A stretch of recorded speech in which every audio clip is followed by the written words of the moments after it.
হ্যাঁ গাইস, আসসালামু আলাইকুম। আশা করি সবাই ভালো আছেন। আমিও আপনাদের দোয়ায় ভালো আছে। তো বিকালের সন্ধ্যার নাস্তা চা বানাইছি আর বিস্কিট।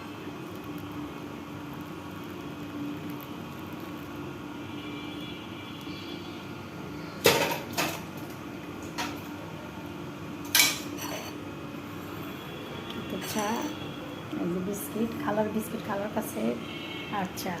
বাচ্চা কাচ্চা অসুখ হইলে রান্না বাড়ি কাজকর্ম আর করতে ইচ্ছা করে না, একদম বিরক্ত, অনেক জ্বালায়। তো খালারে চা দিয়ে আসি, গলা যন্ত্রণা শেষ নেই। এই যে খালা, যাই হোক, খালারে নাস্তা দিয়ে দিলাম।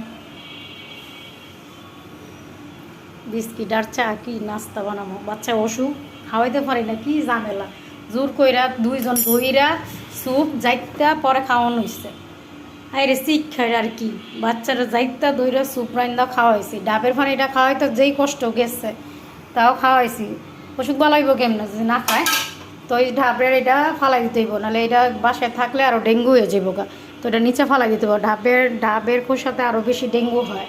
তো এটা ময়লার নিচে যে ময়লার ইয়াতে নিয়ে ফালাই দিতে হবে, নাহলে সমস্যা। তো এই যেটি ফালাই দেবো, কী যে ঝামেলা, কী কাজ টাজ করবো, সব আওলা জল হয়ে রয়েছে ঘর বাড়ি।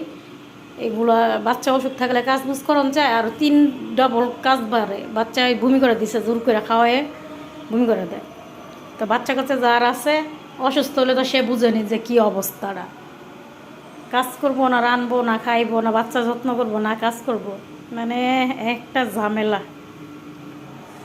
আজকে এই পর্যন্ত শেষ করলাম। ভালো থাকবেন, ভালো লাগলে লাইক শেয়ার কমেন্ট করে দেবেন।